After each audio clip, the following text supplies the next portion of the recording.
Salam ibu-ibu yang dikasihi oleh Tuhan. Selamat sore, selamat berjumpa kembali di dalam kasih Tuhan kita Yesus Kristus. Oleh karena anugerah dan kemurahan Tuhan, pada sore hari ini kita dipertemukan kembali lewat ibadah kaum wanita. Marilah kita satukan hati untuk kita datang kepada Tuhan melalui doa.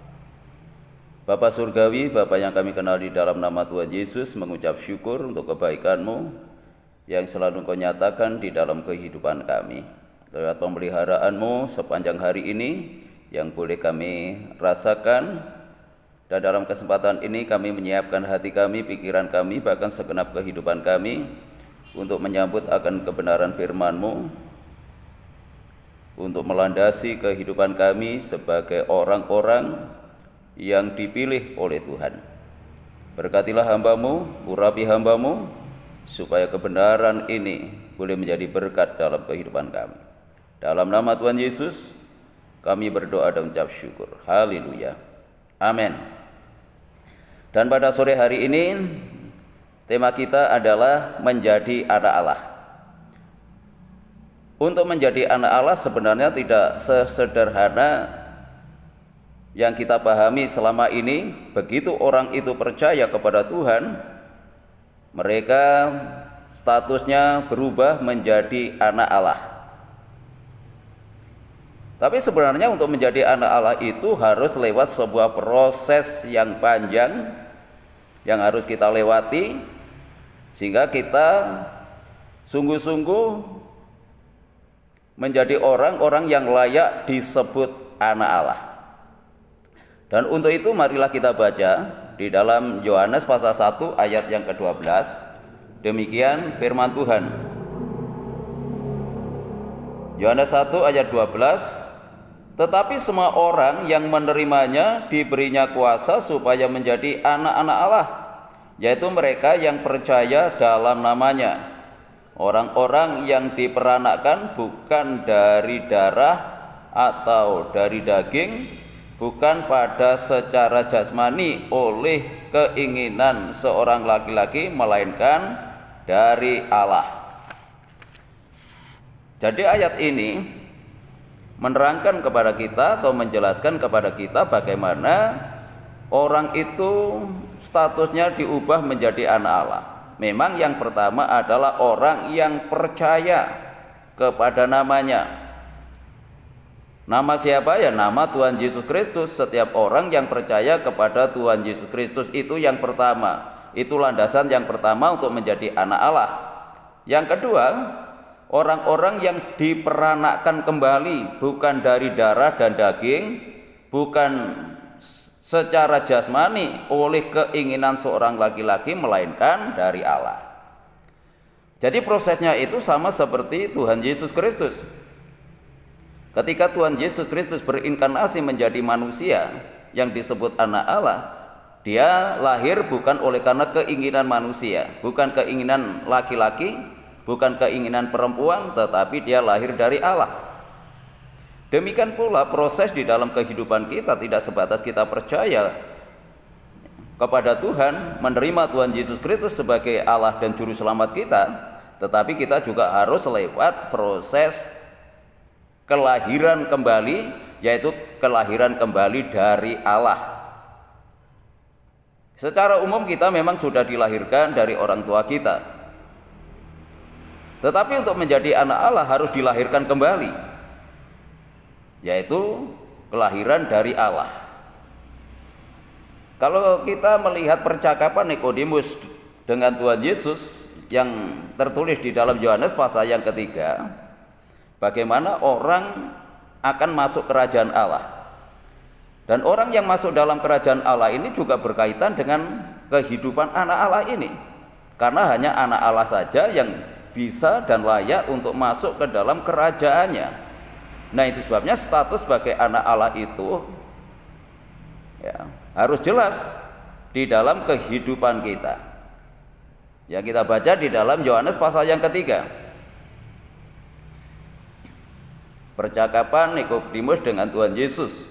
Kata Nikodemus kepadanya, bagaimanakah mungkin seorang dilahirkan kalau ia sudah tua? Dapatkah ia masuk kembali ke dalam rahim ibunya dan dilahirkan lagi? Jawab Yesus, aku berkata kepadamu, sesungguhnya jika seorang tidak dilahirkan dari air dan roh, ia tidak dapat masuk ke dalam kerajaan Allah. Ini sebuah proses yang dari Allah. Konteksnya ini adalah bagaimana orang itu masuk kerajaan Allah, yaitu harus dilahirkan dari air dan roh. Demikian pula untuk kita menjadi anak Allah yang akan mewarisi kerajaannya ini atau kerajaan Allah ini, harus lewat proses seperti ini. Apa prosesnya? Harus dilahirkan kembali lewat air dan roh. Tidak bisa lewat jalan yang lain. Ya. Jadi kelahiran kembali ini harus nyata di dalam kehidupan kita, sehingga kita layak disebut anak Allah yang akan mewarisi kerajaan Allah nanti. Ini sangat penting di dalam kehidupan kita. Jadi tidak sebatas kita percaya lalu status kita berubah menjadi anak Allah masuk surga, tapi harus lewat proses ini yang harus kita lewati. Ya, terpujilah nama daripada Tuhan. Di dalam Roma, saya kan bacakan di dalam Roma pasal yang ke-6, dilahirkan kembali dari air. Air di sini melambangkan baptisan air. Ya.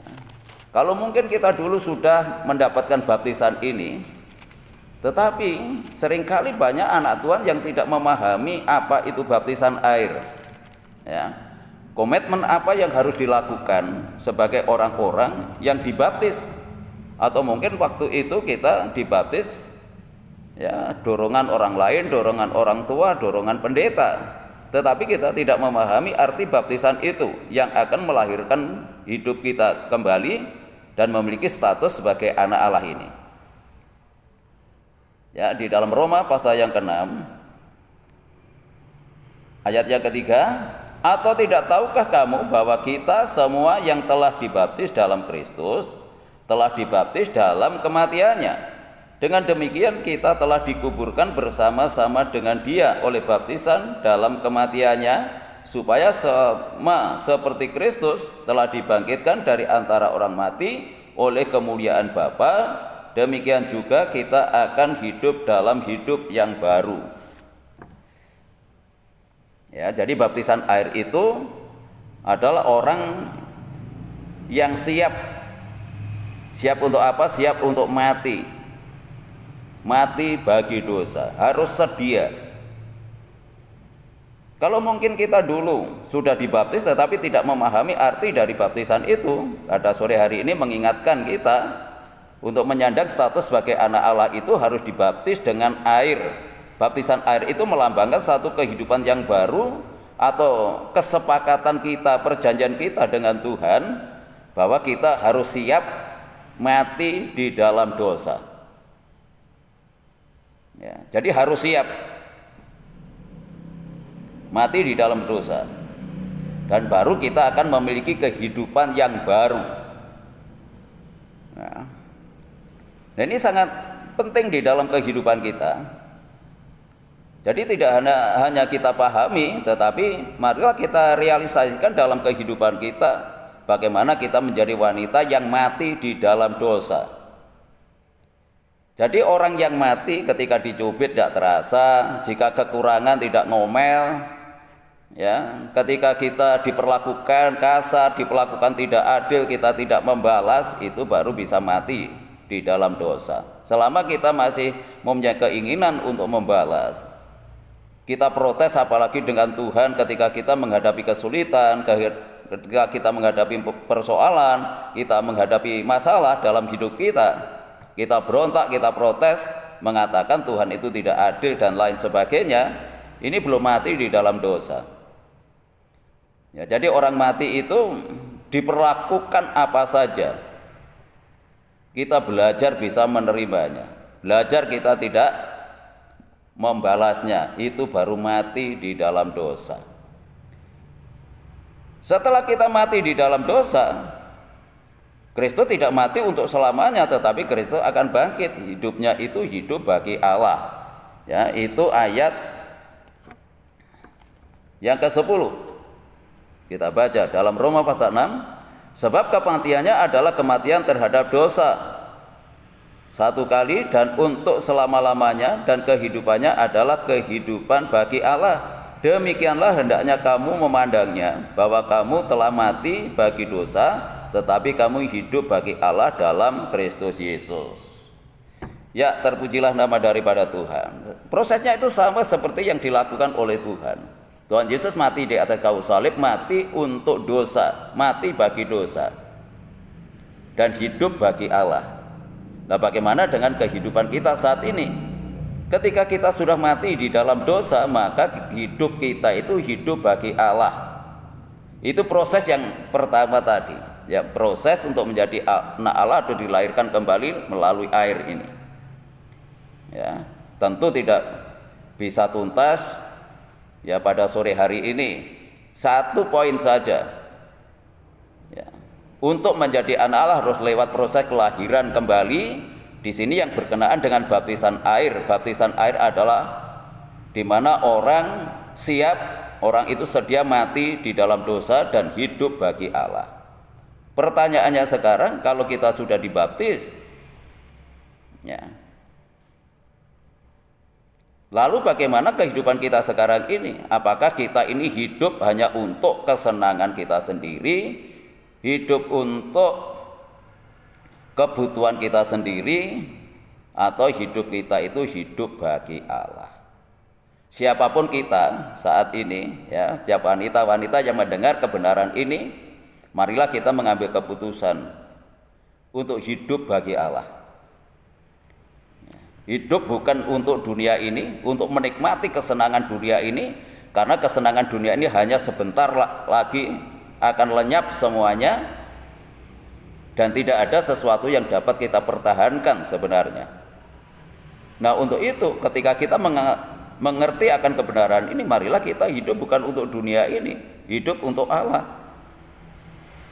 Ya, karena kita adalah anak-anak Allah yang akan menerima hak waris untuk masuk dalam kerajaan Allah. Nah, itu sebabnya kita buktikan bagaimana kita memiliki sifat anak-anak Allah, bukan hidup untuk dunia ini, bukan hidup untuk diri kita sendiri, tetapi hidup bagi Allah.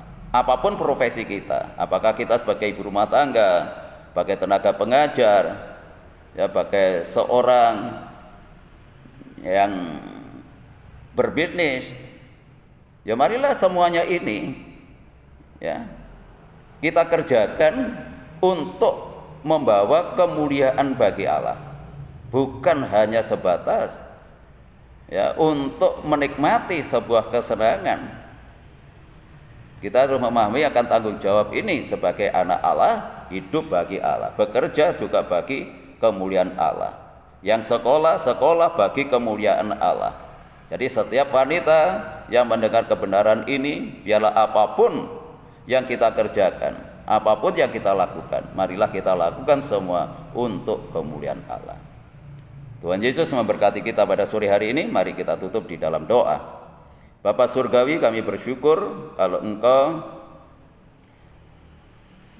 sudah memberikan pencerahan dalam kehidupan kami lewat firman-Mu, bagaimana Engkau memanggil kehidupan kami, memilih hidup kami, mengubah status kehidupan kami, yaitu untuk menjadi anak Allah. Dan kami dapat merealisasikan hidup sebagai anak Allah, yaitu memiliki cara hidup yang baru, bukan untuk kepentingan diri sendiri, tetapi untuk kemuliaan Allah.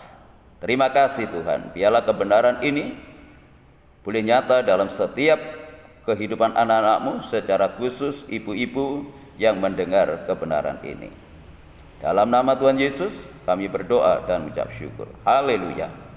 Amin.